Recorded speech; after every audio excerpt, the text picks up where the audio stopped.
Gale Roching's Allegheny, Cincinnati, and Western is packed with exciting scenes and some very innovative features. Claiming he has no talent, Gale is fortunate to have great friends who've advised, tutored, and jumped right in to help. He also hired a professional structure builder, which enabled Gale to reach his goal of owning a dream layout. I got my first train set in 1950, and it kind of all started from there. And it was pretty much a circle of track and one train, and it later evolved into 2 circles of track, 1 pair of switches, and it was all flat on a sheet of plywood. And that seemed like that was the only thing I ever learned how to do. My mom and dad, unfortunately, never owned their own home.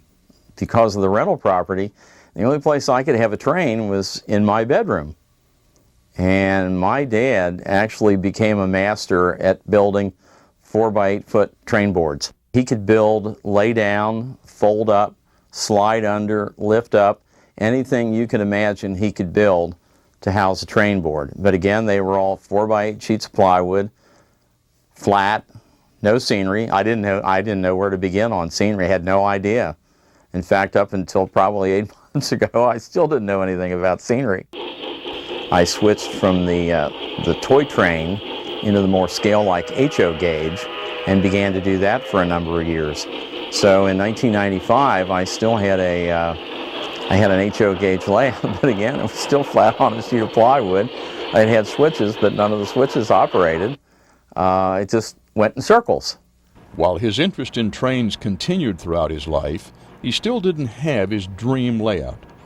Then something very interesting happened which set him on a new course. 1995, I went to a GAT show down at the Cincinnati Convention Center, and I saw a modular layout, 3-rail, that featured brass, O-gauge, scale locomotives that ran on 3-rail track. And I was pretty impressed by that. And I thought, this is spectacular. And it had sound, and it had smoke, and it had lights, and I was kind of awestruck. And I found a dealer there that had a Weaver FEF3 Union Pacific Northern, and I absolutely fell in love with it. And before the show was over, I negotiated a price and brought it home.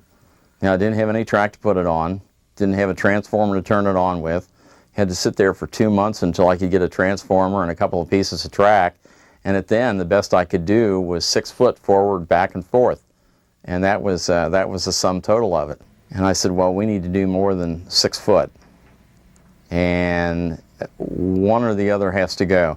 Either you have to forget about the 3-rail O-gauge, or you have to forget about the HO gauge. You can't do both.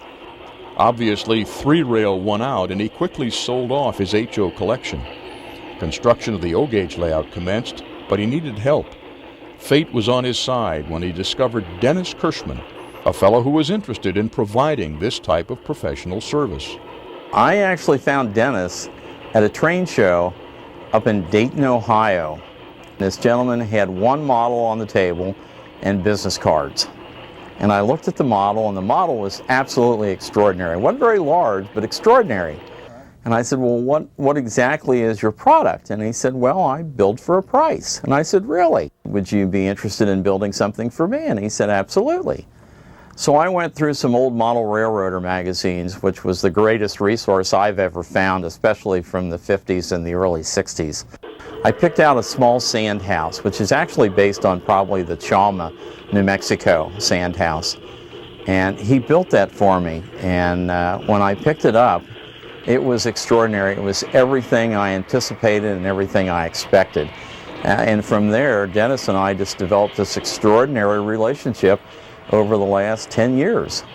Dennis built virtually everything on the layout, from the smallest building to the roundhouse to the station itself. Every piece has been done over a period of probably 9 years. He actually holds 2 master's degrees in fine art.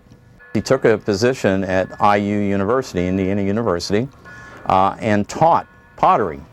And after several years of doing that, decided, he still wasn't happy. He was teaching the art, but he wasn't creating the art, and that's where his true talent really lies, in his creativity. In the pottery making process, there is a period of time when it's necessary to put the pottery into a kiln and fire it, to set it. And during the time that occurred, in the cool down time, he had all this free time on his hands and actually began to use that time to develop his building skills and his modeling skills, and actually has turned into a world-class modeler, I think, that's just extraordinary. The signature structure on the layout is the massive passenger station. Its position on the upper level dominates the scene. Your attention is drawn into the building's expertly crafted features. What drove the need for the station was, after 50 years of building model railroads, I found out that I still built railroads flat on a sheet of plywood. And after having been to all my friends' houses, saw these magnificent layouts with multiple levels, I looked at mine again and I said, there's a real problem here. There's no creativity here at all. We need to put some dimension in this railroad. And the first thing that came to mind was an elevated station, because in most towns, the stations were in fact elevated. A friend of mine actually had a photograph of the original station, which was actually on the Illinois Central Railroad in Dubuque, Iowa. It was a 3/4 view, and I fell in love with the station. I thought, wow, here's exactly what I need to raise the level of the layout to another dimension. So I gave the picture to Dennis, and he said, well, what are the dimensions? I said, I don't know. I said, that's all I've got is the 8.5 by 11 picture. And he said, okay. So he sat about trying to determine what the most accurate dimensions for the station would be. He called me several weeks later and he said, do you realize how big this station's really going to be? Feet and inches, it's going to be 5.5 feet. He said it scales out to 287 feet. Construction on the railroad was proceeding nicely, but there was one design flaw which irritated Dennis to no end.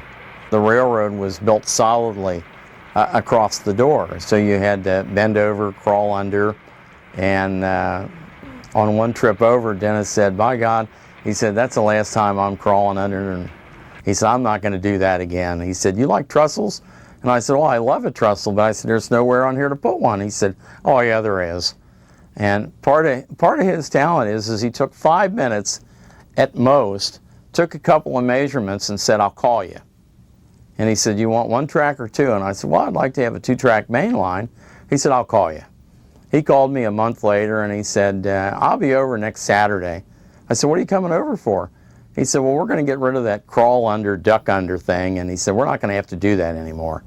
And what he came out with was the swinging trestle door that now just opens and closes very much like a door to a room would be. It's a 2-track mainline trestle and just very innovative, and it works great. It's just, you visually line up the track when you close it, and the trains run fine. So now you don't have to duck under or crawl under anymore. You just open the door and walk in.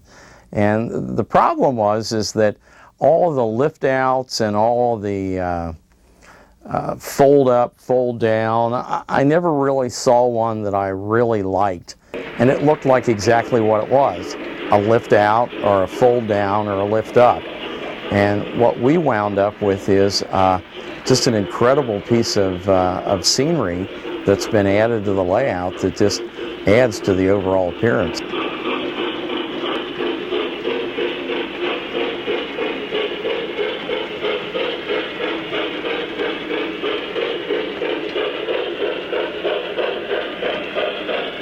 The roundhouse and turntable were in place, and I had no idea how I was going to get to them. I just didn't know. And it kind of sat there, and it just kind of ended out in space. But I knew sooner or later I'd figure out how I was going to get to it. It got to a point where we had to, as the layout evolved, that we had to integrate the turntable and the engine service facility into the layout. Well, about the same time I really got serious about trying to figure out how to do that, Ross Custom Switches developed curved turnouts. In order to create a realistic engine service facility, I needed some length. The only way I could really do that was to run the engine service facility diagonally across the room. And the only way I could integrate that into the existing track was through a curved turnout. He came out with a new product, and the new product was 096 to 072 curved turnouts. And there aren't many engines made out there that won't take an 072, even the large articulateds.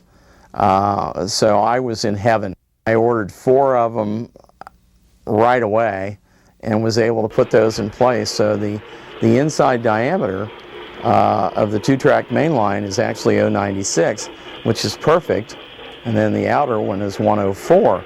So I put those all 4 in the corner and was able to come off an 096 turnout into an 072 and fit that in diagonally into the engine service facility and on into the roundhouse.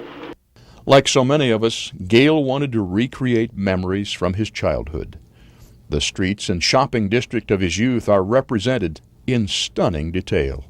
I grew up in a suburb of Cincinnati called St. Bernard. Vine Street just had these incredible 2-story and 3-story Art Deco kind of buildings with magnificent cornices on them, and it's just where I grew up, and it's what I wanted to create. So what my town consists of is essentially from downtown Cincinnati, which is seen off in the background, and it primarily starts in St. Bernard.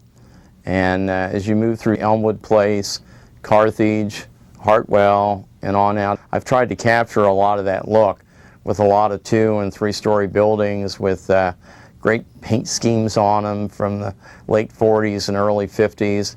And I think it pretty much captures my childhood and the area and the look where I grew up. In a departure from the norm, Gale has no electrically operated turnouts. He uses a system once common that's largely been forgotten. Outdoor G-scale modelers continue to find this electrical-free system very useful. It's actually a little air cylinder that's spring-loaded. You put 40 pounds, 30 pounds, 40 pounds of air on it to extend it, and then when you release the air pressure, the spring returns to normal. By operating the air toggle, you direct the air to the cylinder, and that 30-pound, 40-pound of air on that cylinder will cause the piston to extend. And then when you release the air toggle, it vents that air to the atmosphere, and the spring causes the air cylinder to return to its normal position. There's no wiring. All there is a small diameter air hose that you run to the air motor. You hook it up through a bell crank and you operate the switch. And the adjustment is you just pull it back till the points make, and the throw of the switch machine is such that it's always going to close the points when you throw the switch. There are 36 track turnouts on the layout, and all 36 turnouts are operated by a small air compressor with a reserve air tank. And I also have a pneumatic brake installed on my turntable, so that when the turntable completes its movement, I set the air brakes and it locks the turntable into position so that it doesn't move as the locomotives move on and off the bridge. I needed to be able to integrate the track turnouts into the signaling system, and because of the fact that I used air to operate my switches, there were no contacts available from switch machines. So I found out several years ago that the Del Air product, for whatever reason, was no longer available, and there was a gentleman at California and Oregon Coast Railway that had developed a line of air motors and that was willing to develop pretty much any kind of an air-operated product that you could describe to him. And I said, well, is there any way we can take the small air motor and use that to operate a micro switch? Because if I can do that, all I need to do is from the air source where the switch control turnout is just put a small T in the line. And if I put a small T in the line, then I can divert part of that air to the input of this, which when extended will operate the micro switch. Now I've got my contacts available to integrate into my signaling system, and it worked out really well. In certain areas I have a number of switches that are all located together, and I called him back and I said, is there any way you can gang them up so that I can operate a number of signals, integrate a number of signals from a central place? So he just made me a larger aluminum plate, mounted more micro switches on it and more air motors, so they're all centrally located to where all the switch machines are located. On occasion, model railroaders like to include scenes representing their vocations. Gale is no different, and he has several scenes which reflect his chosen career. 43 years and 10 days I worked for what started out being the Cincinnati Gas and Electric Company. For all those years I worked for the electric utility company. I actually worked in our electrical test department, so it would be unthinkable that my railroad not only wouldn't have a power plant, but would have a substation, which is where I spent most of my career, were between the power plants and the electrical substations. And the substation is prototypically correct in every sense of the word. And there is a distribution system to feed the houses and everything that an electric utility system has. He's fortunate to have concerned friends who want his layout to be as perfect as possible. Gale says they're willing to volunteer without hesitation and have taught him artistic techniques which have enhanced many of the scenes. When Dennis built the station, another friend of mine, Bob Artesic, suggested that we really needed to do something with the back walls. What are you going to do? He said, we can't leave them cream colored. It just doesn't look right. And he said, I'll tell you what. He said, I'll come over, and he said, we'll paint blue sky. So I said, well, that'd be great. So he came over on a Thursday night, knowing the station's coming on Saturday, and showed me a technique to paint blue sky, just taking a specially blended blue paint, 5 pans, and then added increasing amounts of white to each of the pans. And then we would roll on the darker blue on top, and then sequentially the lighter blue colors as we moved to the bottom, and then just took a 5-inch brush and just blended all those blues together, which created the blue sky. And then after we did that, he said, well, we did the one wall, now you know how to do the other wall. So I went ahead and did the second wall, and only 2 of the walls are finished with blue sky. The butcher that I go to, his daughter is an art teacher. And I said something to him one day, and he said, well, yeah. And she called me up and came over, and I said, I need white puffy clouds. Can you do white puffy clouds? She said, oh, absolutely. So she spent an afternoon over here with a tube of acrylic white paint and an artist's palette and a brush, and began to create the white puffy clouds. So in a matter of 2 or 3 hours, we had taken the clear blue sky and integrated white puffy clouds into it. You'll never know where you'll find experienced help. A model railroader has to be resourceful when it comes to finding professional services. For Gale, good help seems to come easy. It must be his likable personality that brings him so many offers. Experienced modelers time and again join his quest for having a first-class railroad. Good friend of mine, Dr. Bill Bramlage, every time he would come over, he'd poke me and he'd say, we got to lose the window. We got to lose the window. Because the window was actually in the middle of the blue sky. My big concern was, and the reason for my hesitancy to do anything is I really didn't know how to go about doing it. And I wanted to do it in such a way that it would blend well with the style of the rest of the layout.